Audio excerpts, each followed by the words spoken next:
At this point, I should stop being surprised by games like this because it appears that this is just the new normal. The rules of hockey are made up, the scores are out of control, and the entire game is complete nonsense.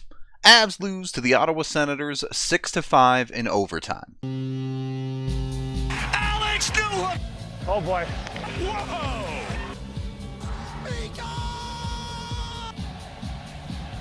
Certainly for the first half of this game, I don't think there's any argument to be made that the Avs played well. In fact, on the defensive end, I would say they played extremely poorly, but they still managed to get out of this game with a point, which against Ottawa doesn't feel great. But when you take everything into account, including the fact that Kadri held out of the game, Byram held out of the game, those two maybe a little bit more expected, but also not expected at all. Cale Makar held out of the game. The Avs ended up going with 17 skaters because of these late problems, so they didn't even have their full roster. Despite the first half of the game being the weaker part of it for the Avs, it started out great. Less than 90 seconds in, the Avs' depth gets going. Puck is near the ref. Here is a puck battle ensuing in the offensive zone for the Avs. Newhook comes in hard and is able to help create a battle that really all three players help in. Helm up high, and then Kubel helped initially and swung out to the middle. Newhook, winning the battle himself, is able to get towards the center of the ice, and it's not very well controlled, but he gets it into range of Kubel, who throws a beautiful backhand pass down to Helm, cutting in towards the net. Helm then finds himself with a ton of time as all four Ottawa players have committed to the puck. So he can walk in, do whatever he wants, goes to the backhand, and beats Forsberg. We're starting to see some consistent production out of Aube Kubel, which is key for him. If he can continue to produce, it's not at a crazy rate, but even at a point every couple of games, he's going to stay in the lineup and be a valuable asset for the Avs. Then obviously, Helm with a nice finish there, you would love to see him do more of that. So, a great start for the Avs that quickly disappears as defensive breakdowns start to just completely take over this game. Ottawa would score 2 goals in less than a minute apart, about 5.5 minutes in. So the Avs gain the offensive zone here. Girard is going to try to make an ill-advised pass. He does have to kind of stretch for the puck, and it's a bit chaotic, but he tries to throw one to the center of the ice. That is not a particularly good pass into the skates of Burakovsky, and multiple problems ensue because Burakovsky can't receive this puck. First of all, Landy's committed down in deep. That's pretty normal, but as Burakovsky's trying to handle the puck, he gets tangled up with a player, and McKinnon ends up getting tangled up in this puck battle too. So when Ottawa takes the puck the other way, all three Avs forwards are out of the play, and the high man for Ottawa has created a 3-on-2 going back the other way.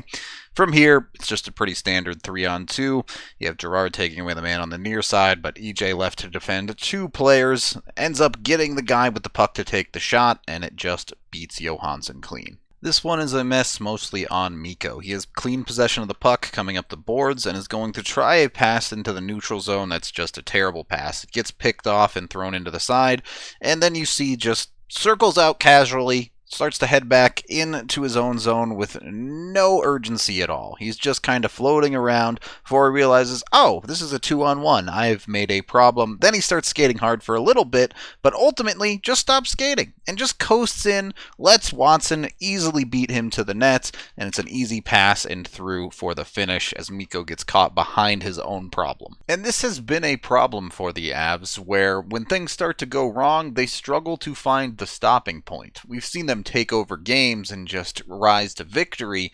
They ride the highs the same way they ride the lows. They need to find better ways to stop the bad and get the good going again. Momentum plays such a huge role, and the Avs have to figure out ways to control it a little bit better, not just ride it. Thankfully, the Avs do right the ship in the first period, at least by drawing a penalty. They get the power play, and they make this one work with a hodgepodge of a unit with no Cale Makar and no Kadri to be on that PP1. Wouldn't call it a clean face-off win, but it is a face-off win for the Avs as they get it back to the point where Taves is just going to set up and use McKinnon once for the one-timer pitch and then throw it on net. The Avs put 2 bodies in front along with the Ottawa ones. Taves gets it through nicely, allows Landy to get set up and get a clean tip on it, and there's no way Forsberg is stopping that. So it's 2-2 on the scoreboard, and shots end up being 13-12 in Colorado's favor. Pretty fire wagon hockey. Normally, you would like that for Colorado, but they just didn't quite control play enough and couldn't clean up their back end enough.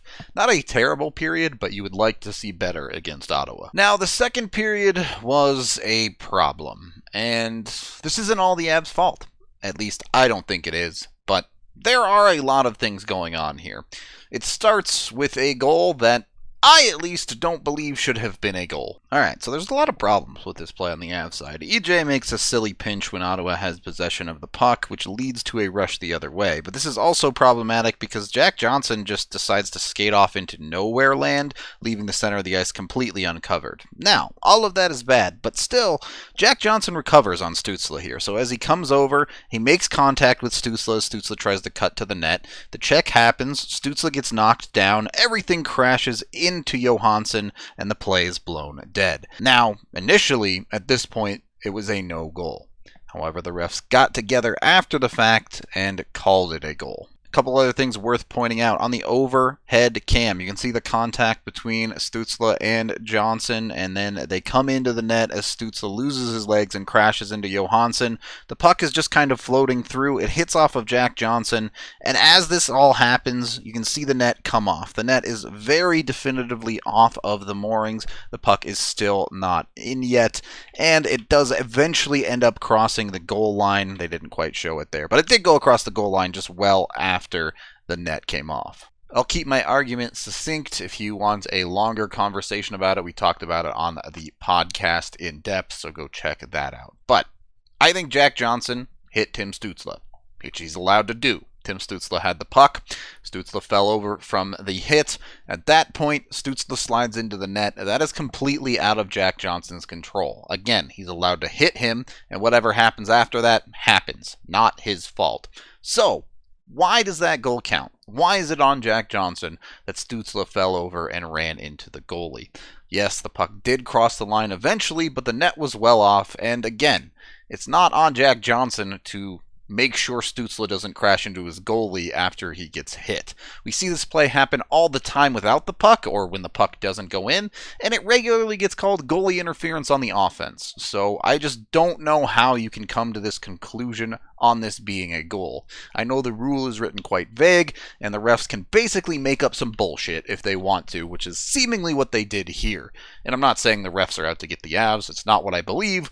I just believe that this was a horrible call that they pulled out of their ass. This call going against the Avs obviously affected them, and part of me doesn't even want to blame them, because when something like that goes against you, it's hard not to think that tonight might just not be your night. Either way, they struggle to get their footing again, and they get scored on to make it 4-2 very quickly. Ottawa's going to throw a shot on from out high. It's not particularly dangerous, but with bodies in front, it's not held onto by Johansson, so there's a rebound. However, the Avs are positioned well, with three guys in a triangle to pick up this rebound, but Burakovsky just doesn't quite find it. It slips by him right to Josh Norris, who's able to throw it into what has become an open net. At that point, we see Jonas Johansson get pulled, and Justus Annunen gets his first showing in the NHL. I thought he looked pretty darn good in this game. Unfortunately, the refs continued to make bad calls. They called a couple of penalties on the Avs. In fact, I would say 3 penalties on the Avs that should not have been penalties in this game. Just going to leave it at that. Refs were not good. Okay? Okay. The one called after Annunen comes into the game results in a goal. Ottawa on the start of a power play here. The Avs get one clean possession, a rare mistake for Taves. You don't see those very often, but he's not able to do a lot with this puck. Ottawa maintains possession. Another puck battle, though, helped created by Taves trying to fix his mistake. The Avs lose it. Logan O'Connor can't handle the battle. It comes across. The Avs at that point had far overcommitted to the opposite side, trying to win the battle, and Tim Stützle has all the time in the world to settle on this one and pick his spot before sniping. Just a terrible stretch of hockey for the Avs. And yes, they have excuses like the refs. They have reasons like missing a bunch of their high-end level players to say, you know what, maybe something like this happens and you get down 5-2. But they still played horribly for it to get there. The Avs are better than that, and everyone knows it. Proof is in the last half of the game, where they completely dominated Ottawa and managed to get back in it.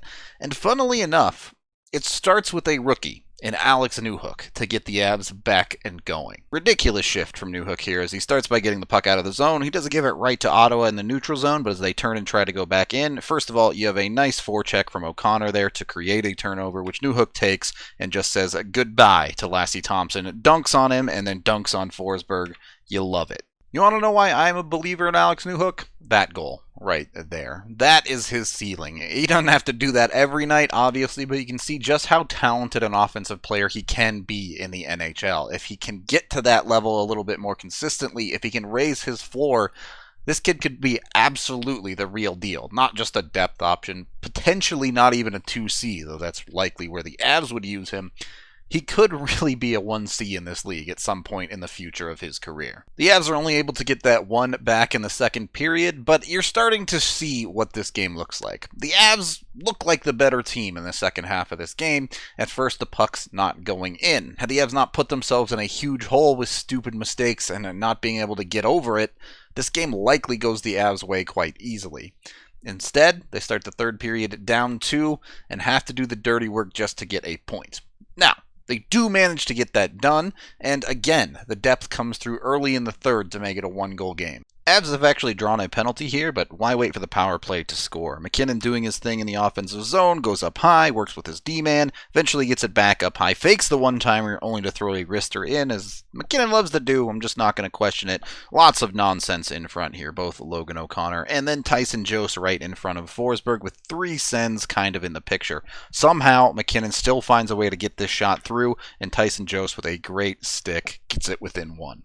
Look, I know McKinnon hasn't scored a goal since coming back, and we'll get to the overtime as well, but the dude ended up with 3 points tonight. He continues to produce at an extremely high level, and I think everybody would agree that they still haven't seen the best of McKinnon so far this season. So the bar is extremely high for him, and while there's more to give, don't discount how much he is producing. Ottawa clings to the 1-goal lead for the majority of the third period. The Avs just not quite finding that goal until you get very late in where they score one that is challenged and reviewed to be offsides. Here is the image of the puck. You can tell me, do you think that puck was in or out?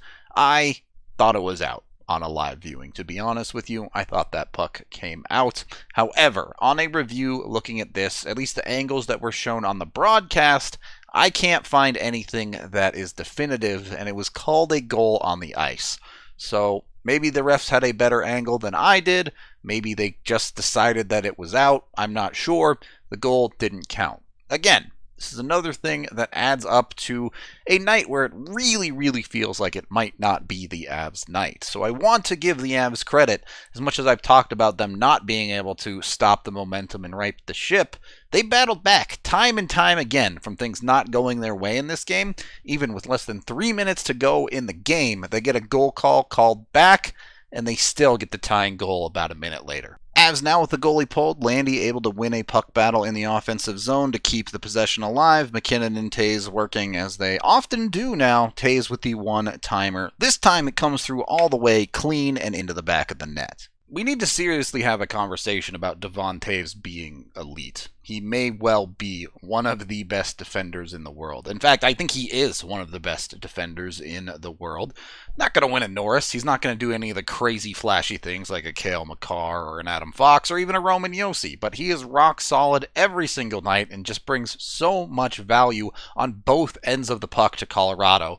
It's an unbelievably good look for Joe Sakic to have gone out and gotten this guy. So, the Avs drag it to overtime. They managed to get a point out of this game. They had a chance to still win it, and it would have felt great if they did, but it really doesn't bother me that much that they didn't. Again, I've stacked up all the things going against them tonight, and while it's ultimately in their hands that they lost this game, you're not going to win them all. McKinnon probably doesn't make the best decision, and the Avs lose it on this goal. Not shown on this highlight is Val Nichushkin doing an incredible job on the forecheck to take this puck away and give the Avs possession, only to give it to McKinnon. McKinnon walking in. It's not really a whole lot here. He could shoot it. He could curl up. he opts to make a ill-thought-out pass all the way across the ice to Devon Toews. You just have to have better awareness and see Tkachuk here coming back on the back check. It's a dangerous pass that's entirely unnecessary, and it gives Tkachuk a breakaway. Justus Annunen in net would have been a great story, but he gets beat on this one. The game was crazy. You would have liked the Avs to do a lot of things better, but at the end of the day, they battled through one of their weaker games and still managed to get a point out of it.